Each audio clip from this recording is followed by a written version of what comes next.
All right, y'all, welcome back to another episode of A Fresh Perspective with Jeff Charles, with me, Jeff Charles, where we prefer truth over narrative and principles over politics. Yet now, I know it's been a while. I know it's been like a billion years since I've done an interview, but I'm ready to get back into the game now, and I've got an amazing guest. But before I bring him on, just want to remind you to like this, share this, and if you haven't already described, there is something massively wrong in your life. As a matter of fact, if you don't subscribe, everything that my guests and I are talking about is going to happen to you. Anyway, go ahead and hit the subscribe button. Check out and check out. Okay, that's a good threat. Yeah, hey, I mean, I got to do what I got to do to get my subscribers. That's good. Anyway, so I've got him on right now, Mr. William Forstchen. He is an expert in electromagnetic pulses, devices, whatever. He's going to educate us about all of this stuff. But this is something that we need to be paying attention to. I know that we're all concerned about what's going on with Taylor Swift and the big, beautiful bill and what have you. But this is also important. So welcome to the program, Mr. Forstchen. And I'll call you Bill from here on out. Well, thank you. And I hope your threat doesn't come true because it would affect all of us with an EMP. Yes, most definitely. So before we get into this, why don't you give us a little bit of background on yourself? Tell us about who you are, all that good stuff. Okay, Bill Forstchen, graduated from Purdue back in the 90s with a degree in military history and also the history of technology. 2005, I became a college professor at Montreat College in Montreat, North Carolina. 2005, I wrote a book that was published in '09 called 1 Second After, which details what would happen in a small town in North Carolina if we were ever hit by an EMP. So I guess that's it in a nutshell. I've done 4 books on the subject, and they've all become New York Times bestsellers. So that's my big concern, electromagnetic pulse and the threat that it poses to us. So let me ask you this before we get into this. What Yeah. prompted you to get into this and into learning more about electromagnetic pulses and to, really sound the alarm on it? Like how were you introduced to this subject? It goes back to when I was in graduate school at Purdue University, and we were hit by a 1 in 1,000 year event of a major ice storm that blew out the whole grid of northern Indiana for a month. Mm. And within days, I noticed, and here I'm in a college town, people were getting really, really squirrely. So I already knew about EMP, which would create an even worse effect. And it sat in the back drawer for many years. But in '05, I was at a graduation ceremony for my college, and I'm watching my students get their degrees and their families are celebrating. And I thought, that's the story. What would happen in a small town across a span of 1 year if our grid ever went down because of an EMP effect? So I've been working on it for 20 years, public speaking and such, and finally did 4 books on the subject. Wow. Okay. And see when you mention small town, that's already terrifying to me because I live in a small town. I live out in rural Louisiana, and we tend to think this stuff can't happen to us. We get away from the city to avoid a lot of stuff Mhm. like that. But obviously, there's more to this than I might think. So you have said that EMPs pose the single greatest danger to America's survival. What makes this threat more urgent or likely today than it was, 10, 20 years ago? Great question. Well, let me, a very quick primer. What is an EMP? It stands for electromagnetic pulse. It's created by lofting on an ICBM, a small nuclear weapon, 200 miles above the United States. When that weapon, about 4 times the size of a Hiroshima bomb, when the weapon blows, it sets up an electrostatic discharge called the Compton effect. That cascades down to the Earth's surface, feeds in that electrostatic discharge, feeds into all the wiring, which become antenna, which in turn feeds back in through our high tension lines, those big towers with high tension lines. It shorts them offline. And with that, the power grid goes down and stays down for months or years. Hmm. The scary part of this scenario, according to 2 congressional studies, '02 and '09, 80 to 90% of the American population will be dead a year after a major EMP strike. That's pretty scary stuff. Wow, you said how much? How many would be dead? 80 to 90%. Well, I'll ask you a question back. When you got up this morning, went into the bathroom, where did the water come from? The The water water, company. yeah. I mean, it's expectation of normalcy. I turned on the faucet this morning, it's gonna work. I Right. flushed the toilet, it works. It works yesterday, worked today, gonna work tomorrow. But if the power grid goes down, the water supply in almost everywhere in the United States would instantly be terminated. We don't have water. And I call it a Maslow's hierarchy of needs of disaster. We lose our water immediately. Think about that after 24 to 48 hours. Food supply. Average town only has 5 to about 20 days worth of food on hand in the market and what's in our fridge, but that's refrigerated. So that goes bad rather quickly. Right. Medication, your pharmacies don't work, gas stations don't work. Command and control, the bad guys start coming out of the woodwork because it's a time to go shopping. Mm. Disease breaks out. All of these factors start compounding together to create a major disaster. Whether you live in a small town or you live in the center of New York City, the results initially are going to be basically the same. So let me ask you this. So you said that this is a nuclear weapon. I thought that this was more of like, I don't know, like something that wasn't nuclear and they can just detonate it and then it knocks out all the power. Is it always a nuclear weapon or something else? Yeah, nuclear weapon is the way to do it. You know, we first realized this potential when in, excuse me a second, Hmm. 1962, our government put a nuke out into space and blew it. It was a big one, a 1 megaton bomb. And suddenly the power grid in Hawaii, 500 miles away from the point of detonation, shorted off, parts of it shorted offline. Russians did it in what's called Russian Test 184. That blew out a power station in Kazakhstan, 500 miles away. Wow. So it is created by a nuclear weapon. The players I always worry about would be North Korea, which does have nukes, or Iran, which, excuse me, Iran wants to have a nuke.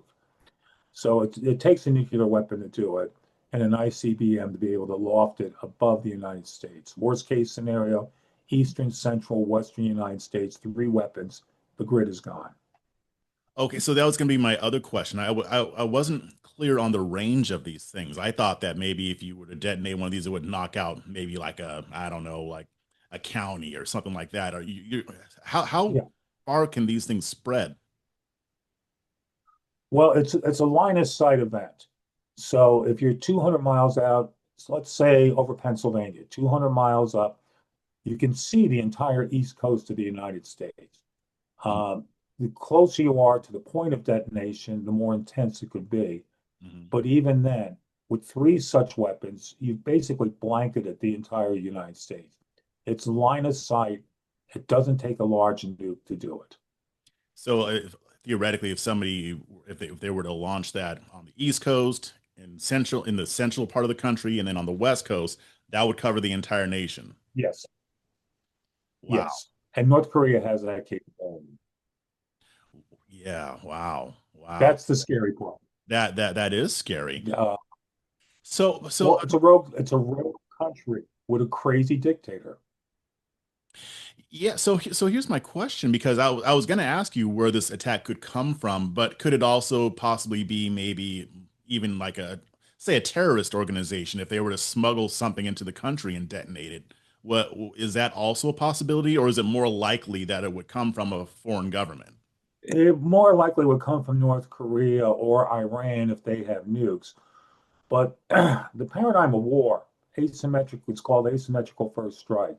Mhm. Look back less than 2 weeks ago, where Ukraine loaded a bunch of drones onto some trucks, drove them clear across Russia, sent the drones up, and within a very short minutes, the Ukrainians wiped out 1/3 of the Russia's nuclear capability launching with aircraft. Mhm.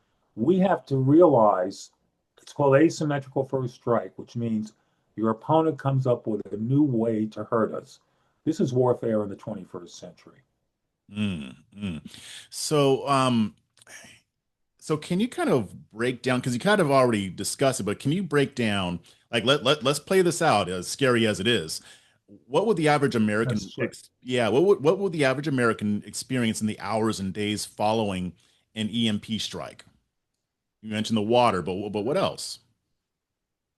Well, let's take, for example, you say you live in a small to medium-sized town, all right? You're going to lose your water almost immediately.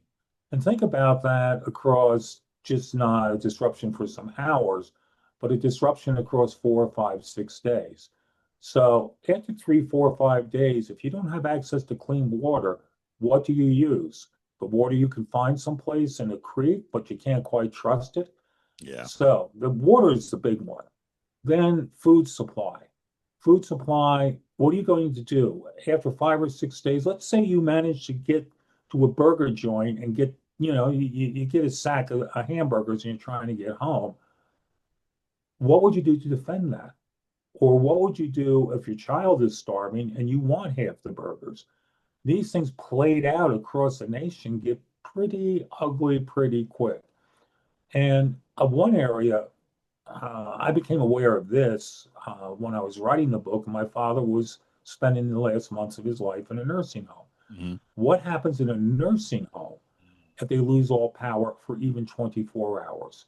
Where they get their water, Alzheimer's patients, people with terminal disease, and they can no longer get the medication. So this starts cascading into just a catastrophic scenario. Be you in a small town, the way I am, just outside of Asheville, or in a major city. The game's going to play out the same, and then survival becomes a problematic thing. So, if this were to happen, um, how long would it take to restore everything? I mean, or is it even possible? Or how would that even play out? Because it knocks out all the electricity, which affects everything. I mean, how conceivably would, say the government, restore a lot of this, a lot of what we rely on infrastructure wise? That, that's a very important question.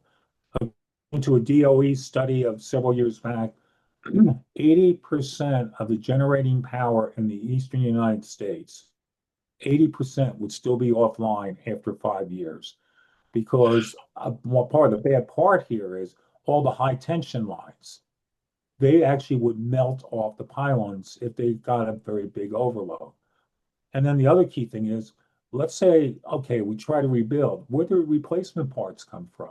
Where Mm, do you think 90% of the key components in our electrical grid come from? Take a guess. China.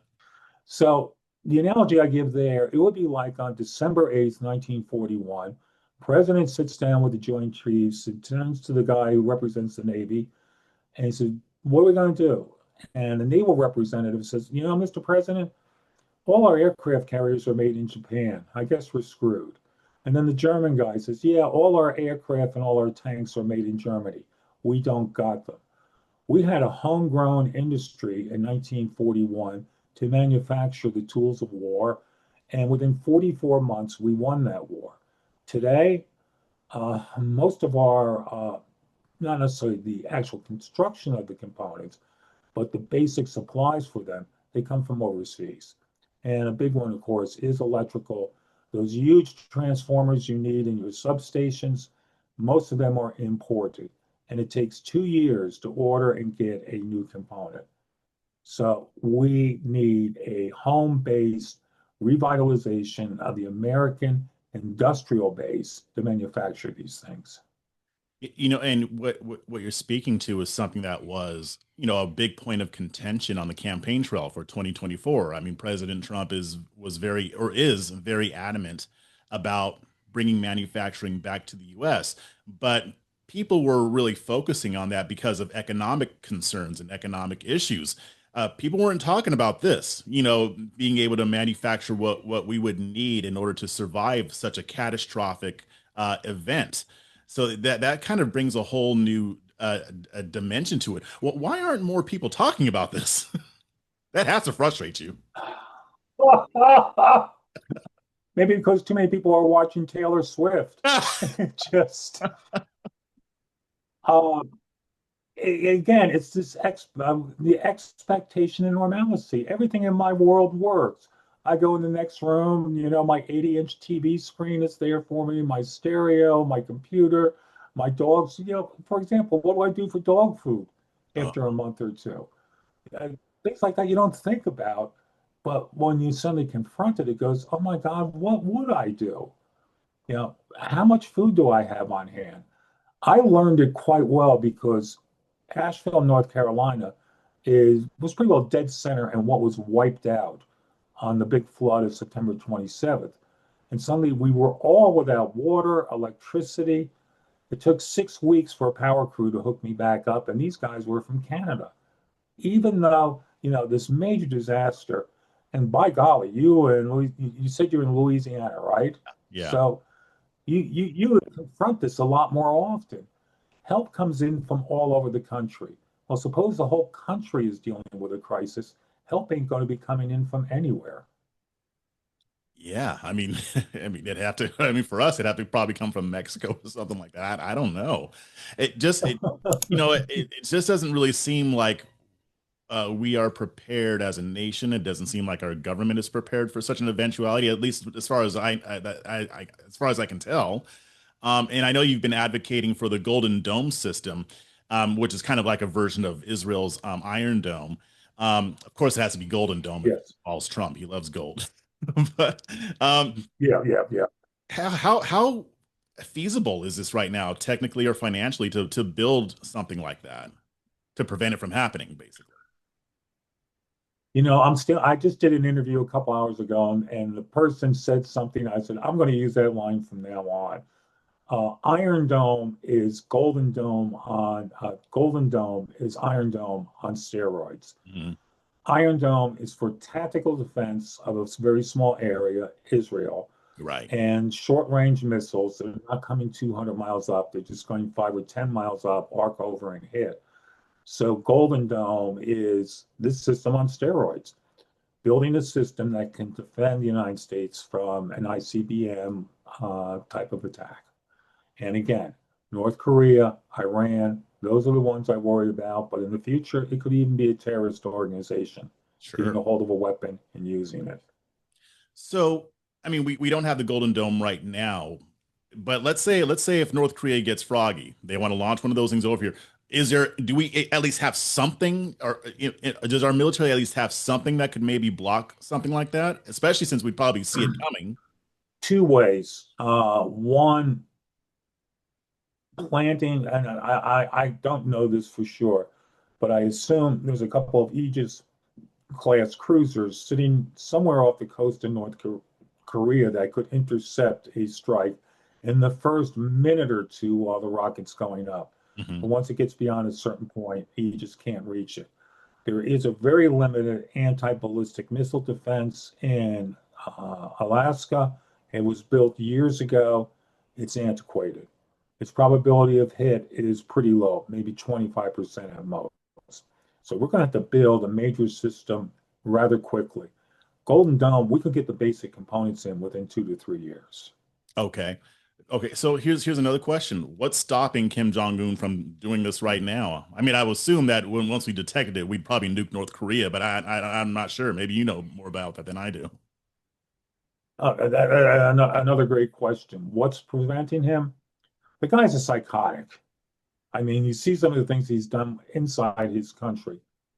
Some years back, I was coming back from Mongolia, of all places, where I used to enjoy doing archaeological work. I flew down the coast, and North Korea was just dark. It was 10 o'clock at night, it was dark. And suddenly you have the DMZ in South Korea. It's lit up as bright as day, the way America is. I've seen that, yeah. North Korea could, and you got a psychotic ruler that suppose he finds out tomorrow he's terminal.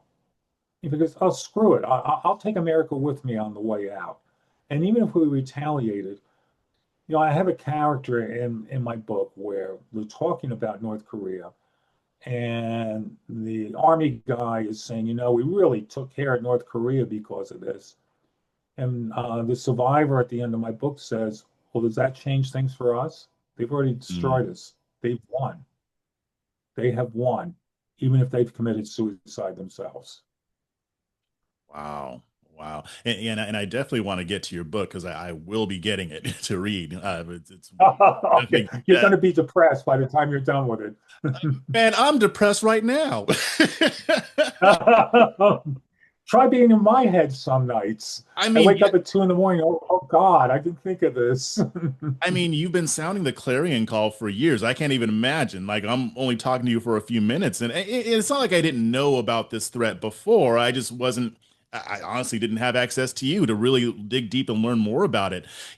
I have to ask this. I mean, you've been consulting with government agencies. How seriously are lawmakers taking this threat behind closed doors? What would you say? You want to shrug my shoulders? Oh, Um, a couple of times. Okay, the best example is this. When Trump had about 3 months to go in office, he mandated a review by DOD, DOE, EPA, and others on what do we do about EMP. hmm. They were supposed to report, I believe, April of 2021. Well, January 21 comes around. The last administration comes into place, and on that day, they canceled the study. Some people just do not take this seriously at all. And that drives me crazy because look at it this way. You own a home. You decide one day, I'm not going to insure it because I can save $1,500 a year. Hmm. Do you think the mortgage company would be after you? America's like owning a home, but we don't have an insurance policy on it. And there are way too many people who say, oh, it's not a real threat. I wouldn't worry about it too much. Well, time we start worrying about it because it is a real threat, in spite of what some naysayers might say. It's a real threat. And more people are recognizing that. Yeah, that's good. I mean, because I can kind of understand some skepticism, I guess. I mean, this is what you're describing is the kind of stuff that happens in movies. I mean, what was that movie that came out on Right. Netflix that Barack Obama produced? It was Leave the World Behind. That stuff belongs on Netflix, Yes. not in real life. But, we said the same thing about 9/11, right? After 9/11 happened, I remember thinking, man, this is the kind of stuff that happens in movies, and it just happened in real life. Um, I guess what I'm trying to get at is, how can we raise more urgency and awareness about this? Because right now, I mean, at the federal level, our government is fighting over some issues that are important. But what about this? Yeah. The one time the bill to start working on this came up, it made it out of the House. And one senator, McCloskey of Alaska, blocked it because she said, oh, that's not a real threat. And it got killed in committee. Mm. You don't need that many people to say it's not real, and I want the money to go to this or that instead. Uh, this is a real, genuine threat that we have to take seriously. And like you pointed out, 9/11 happened. How many people the day before, on September the 10th, said, we got to change how we handle security on our planes? It took a major disaster to make us realize that. Have we been effective since? I'm not going to say. Mhm. But too often, something happens and then we decide we're going to do something. Oh, the greatest example of all, Pearl Harbor. Mm, No, Japanese could never hurt us here.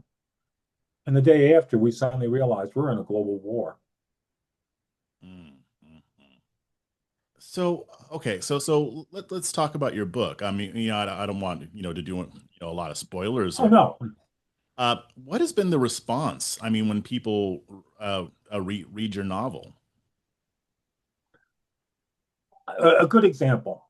The book had only been out a short period of time. It made the bestseller list. Some very good reviews and some really scathing reviews. And Mhm. I was being interviewed by a television station out of Phoenix. And the guy was sort of going, yeah, yeah, okay, you're wearing a tinfoil hat. Well, they went to commercial break. The weather person comes on and says, oh, it's another typical day in Phoenix. It's 100 degrees. It'll be 93 at night. and up to 112 tomorrow. Have a nice day. So I get back online and I ask one simple question. If Phoenix lost its power for 3 days, how many of the elderly would die? Living in homes that are designed strictly around air conditioning, but the windows are these tiny little slots. And he actually said, "Oh my God, you're right. 3 days without electricity in Phoenix would be a major disaster." So, okay, extrapolate that out. It's a major disaster. So more and more people are becoming aware. I'm finding a lot more interviews like with you, that people are now becoming aware of what this thing is and the need to protect ourselves from it. Yeah, it just seems like during the Cold War, everybody was afraid of a nuclear attack. Um, but even if a country had nuked us, they wouldn't have nuked the entire country. It would have been one region, and that would have been bad enough. That would have been devastating enough. But we're talking about something you only need three projectiles to wipe out the entire country. Realistically, even if we got one or two of them, it's still going to devastate the nation. So, I mean, I guess I'm not trying to, be hysterical or anything like that, but at the same No, time, this is a serious issue because it is something that could happen, and especially in the hands of, like you said, somebody like Kim Jong Un. Now I think, and what I like when I found out about this, I was really glad. So your book is being adapted into a feature film, right? yes. Wow, yes. Yeah, this is great because as much as I hate to say it, people don't read. People People read, but don't read. people don't read, but they will watch a movie. So can you tell us a little bit about this movie, when it's going to come out, what you're hoping to accomplish with it? I've been for years. When the book came out in '09, it was immediately optioned. Actually, M. Night Shyamalan optioned it for a while. Hmm. So, option simply means that a producer acquires the rights to your book and nobody else can touch it for X number of months or year. So finally, about 6 months ago, things really start to take off. So we now have the director, we have part of the team put together. In fact, part of the crew is over in Bulgaria, of all places, Mm. locating sites, because a lot of movies are made in Romania and Bulgaria. So they're talking about starting filming around September 15th, and it will be out in the spring or summer of '06. Okay. And yes, you're right. I look at that very pragmatically. For every person who reads a book, a dozen, 2 dozen people will see the movie. The key thing I love about the team I'm working with, they're very hung up on getting an accurate story, because anytime EMP has been used in the past, it's ridiculous. I mean, I almost said the word that you can't say. It's Like cartoonish. wreck. It's just that they're not doing it. So this one, they're going to do an accurate portrayal of what an EMP is. That's good. That's good because I remember a lot of the chatter after, Leave the World Behind. I mean, people were talking like, what if this were to happen? And that was more of a cyber attack, not an EMP device, which would be far more Yeah. devastating than a cyber attack. So I really like, and plus it's starting production on, you said September 15th. That's actually my birthday, so that's a good thing. Oh, good. Yeah. Well, Um, we'll both have reason to celebrate. yes, yeah. I mean, when that comes out, I will be shouting it from the rooftops. But let's say something like this were to happen. Let's say our government doesn't get it together, which is very realistic given what we've been seeing. How should people prepare for something like this? I mean, do you get an underground bunker, or what do you do? Oh, you dig a deep hole, jump into it, pull the earth over you, and pray. No, no, just kidding. Whereabouts in Louisiana are you located? Okay, yeah. So I'm in northern Louisiana. Like I can walk to Arkansas from where I am. I'm like on. Okay. Uh, but still, would anybody want to live in Louisiana and not be prepared to at least have emergency supplies on hand for a couple of weeks? And it's tragic to see the number of people who don't. Regarding EMP, if you even have 1 or 2 months worth of emergency supplies on hand, food, some bottled water, very important, a water purification system, Mhm. which isn't expensive. You can buy a basic one for 30 or 40 bucks. Medication. Too often, if we're on a medication and we wait until the last day to refill it, doing things like that could go far in helping you get through the initial impact of an EMP or a hurricane or an earthquake, or like I went through in Asheville, a giant flood. Mhm. Um, we were totally, completely offline for weeks after that. And in fact, I was one of the people standing online for water after 3 or 4 days, and the water came up from Charlotte. Well, suppose they're not delivering anymore. So having a basic survival plan on hand, that's crucial. Yeah, and especially in a situation like that, because I mean, if there's a hurricane or a disaster, I mean, your car might still work, you still drive somewhere, but in this case, your car will be knocked out, right? Well, I've heard figures as low as 10% of automobiles will be knocked offline to more than 90. Some people say if the car was made after 1970, you might be out of luck. But let's Mhm. put it this way. Let's say only 10% short off at 5 o'clock in the afternoon. What happens on your nearest interstate if one out of every 10 cars goes Yeah, offline? yeah, yeah. It's The all, other 90% are stuck. It's yeah. awful. That's probably the only way traffic could get worse than it is in LA. Yeah, That would be just totally gridlocked. yeah. I mean, I grew up outside the New York City area for a while. I used to commute into Manhattan on a construction project. And boy, the thought of even 5% of the cars shorting off would have been chaotic. Mm, mm. So you would really have to be able to hunker down. I mean, because yeah, I'm thinking here. I mean, we have like a lot of wildlife where I am. We're basically in a wooded area, lots of deer. I could hunt, but I mean, how am I going to cook it? So I mean, there would have to be different Exactly. ways to take care of those things. Yeah, okay. Have you ever hunted? I have once, I mean, have you yes. ever gone out there? And me too. I only went out once. I shot the poor deer from about 10 feet away. I watched it as it died, and I'll confess, I was in tears. I hung the gun up. I haven't done it since. Mm. So, but could I hunt? Could I field strip a deer? Do I know how to preserve the meat? All these different things. Not many people know about how to do it. How do you forage for food? Where do you get the food from? So the example there is the average person doesn't know how to survive in a pre-technological society. I had a very close friend, Dr. Pry, who worked on the issue of EMP, and he used to say it would be like throwing America back to 1870. Mm. It's one of the few things we disagree with. He finally agreed with me. He said, "Look, Bill," and I said to him, people in 1870 knew how to live in 1870, how to go out in the backyard, get a chicken, cut its head off, strip the feathers off, and make fried chicken. Well, we don't have those skills today. It would be the equivalent of us in a modern technological society being thrown back 1,000 years. And that is a pretty accurate portrayal of what would happen. Yeah, and what's dangerous is that none of us can even imagine what it's like to live like that, except maybe if you're Amish, I don't know, but like regular Americans, we have no concept of this, like none.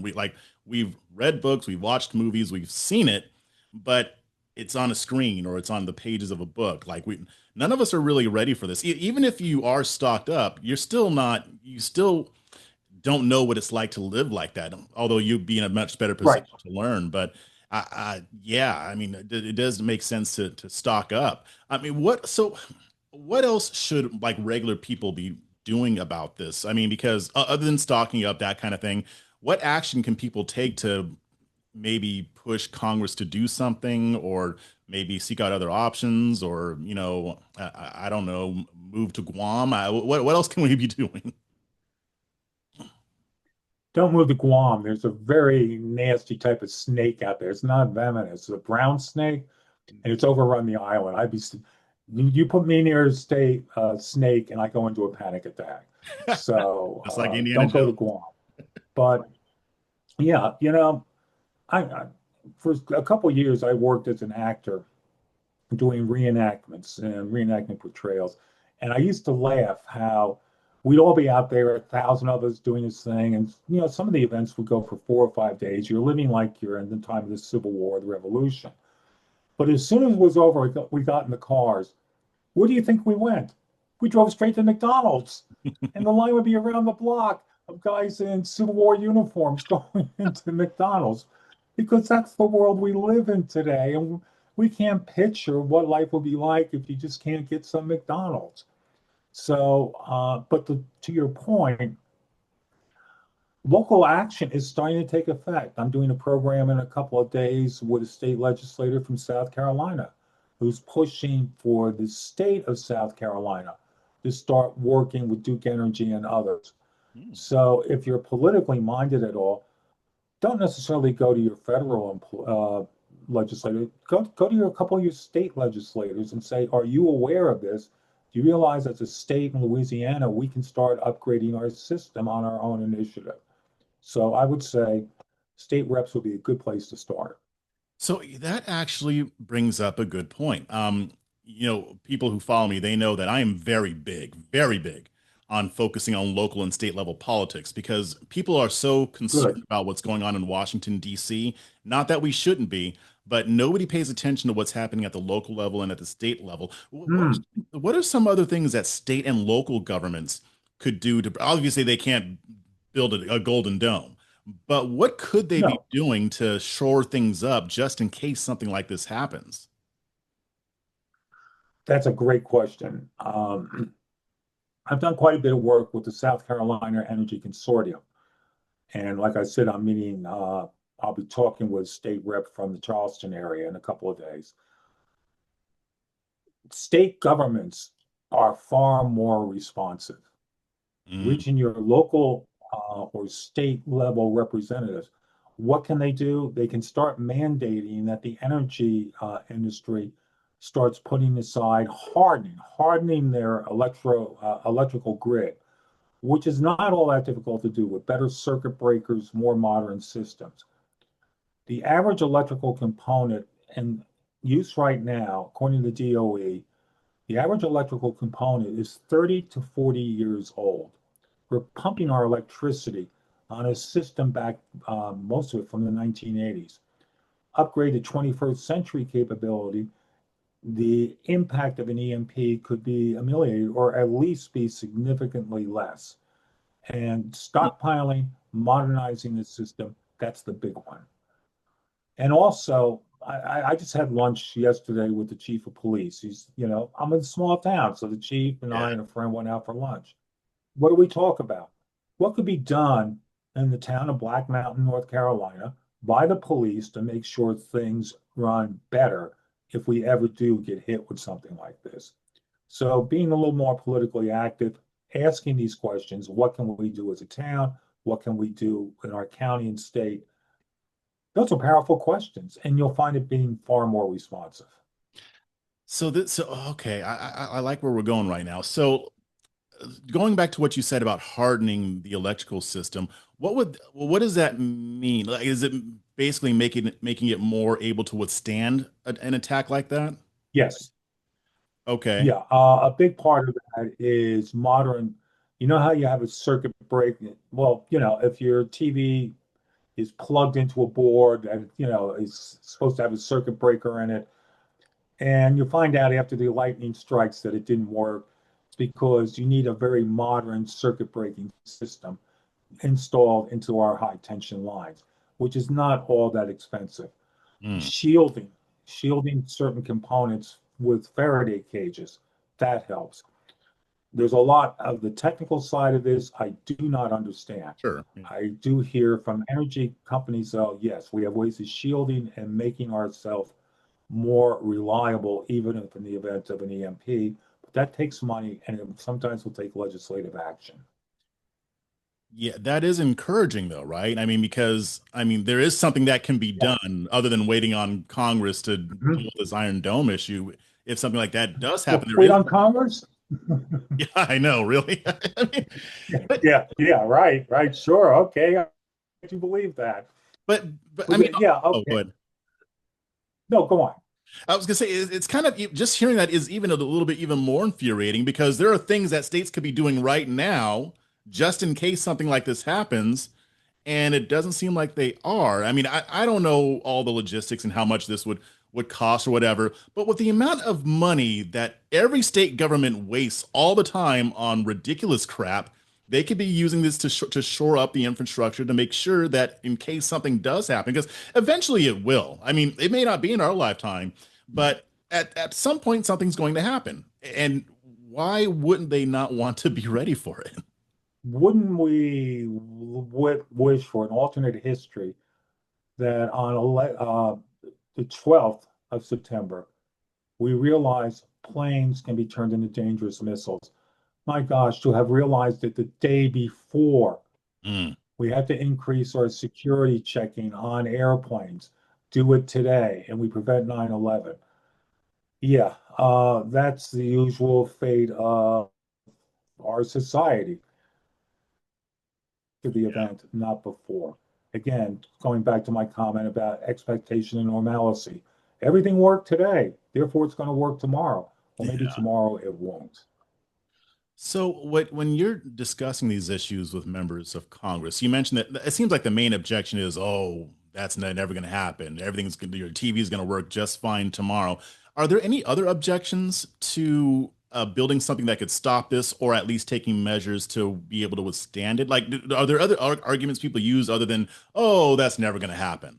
Well, we have increasing awareness on the threats from drones. Look what happened in Russia just a week and a half ago. Hmm. You know, those trucks loaded with drones drove clear across Russia. Now, if you've ever tried to try, I have traveled to Russia a couple of times. I just can't even envision a truck going 5,000 miles across Russia and then launching the drones. Well, they know about it now, and I understand all of Russia's transportation is in gridlock because Hmm. every truck is being stopped and searched and everything else. So these these things we have to think about them before, and it's a whole back to my words of asymmetrical first strike. We have to think outside the box. Yeah, we use that term all the time. Yeah. Some politician was doing it a couple of days. Jean-Pierre. Yes, we have to think outside the box. What we do, we need a little more realistic. Okay, how do we prevent something like this or that? Now we can't stop all threats, but we could some. But to go all the way back to a key point here, the initial cost on EMP, yeah, Golden Dome, but local and states working to harden the infrastructure and better prepare it would be a huge goal that would have tremendous payoff. Gotcha, gotcha. So last question. If you could get Congress to do just one thing this year to address our vulnerability to EMPs, what would it be? I know there's probably a whole list, but if there's just one thing that would be like the top of the list that they could do this year to get us ready, what would it be? Prayer? No. Um, Well, our I would Congress say does need Golden Jesus. Dome. I'll say that. Oh yes, oh yes. I'm glad we agree on that. Uh, we need. There's a great line from one of Lincoln's speeches in which he states, "We must disenthrall ourselves, and then we shall save our country." We have to disenthrall ourselves. We have to think a little bit more creatively, because if we don't, well, go back to the Pearl Harbor example. Did our military think in the week before December 41 that if you put 4 or 5 carriers together, you could launch a huge strike against a base? Which base? Hawaii. You could take it out. We thought about it afterwards. We didn't think about it before. So we need more creative thinking. We just need that type of ability. I'll never forget the first time I got called down to Raleigh. I actually testified before a state committee there. I got shredded. I was absolutely shredded, where the key voice that opposed me said, You're a science fiction writer. Stick to science fiction. Leave the politics to us. I so wanted to give him the finger before I walked out. You It, should have. I drove all that way to get insulted. And because, my response back is science fiction can become reality rather quickly. Boy, Yes. I was ticked that day. I bet. I mean, because it's just, uh, I can't. Yeah, I mean, wow. I just, if we had more time, I could go into it. But it's just like, why would you not? Even if you're skeptical, why would you still not take it seriously? Because you can't say that it's impossible for something like this to happen. Like, it's just amazing to me. Yep. Yeah. All right. Well, we're running out of time, but I really appreciate you coming on, and we'll definitely have to get you back on again, especially after things get rolling with Oh, your. this has been a good one. Yeah, yeah. I've had. Well, I can't say I've had fun, but I kind of have. But Gee, Bill, you're a fun guy. yeah, I'm going to have right. nightmares tonight. Yeah, exactly. But before we sign off, why don't you let everybody know where they can find you, where they can find your work, all that good stuff. Okay, I'm not going to tell you my home address, but what's scary is when people show up at my doorstep. Are they crazy or are they just a fan? Right. But uh, the website onesecondafter.com. And as the old saying goes, sold in better bookstores everywhere. So Amazon, Barnes and Noble, whatever, your local bookstore, you can get them there. Yeah, I'm gonna get it on Kindle. And by the way, I'll put all the links to his book Yeah, in well, the that's show notes. almost almost everything I read now is on Kindle because you can adjust the font, and my vision's fading just slightly. So I very rarely read an actual book anymore. Though I got a couple of thousand here and behind me. Yeah, I see. All right. Well, thanks for coming on, and we'll get you back on hopefully soon. Okay, and God bless you. This has been a really good interview. I appreciate it. Me too. And to the audience, until next time, stay free, stay principled, and most importantly, stay ungovernable.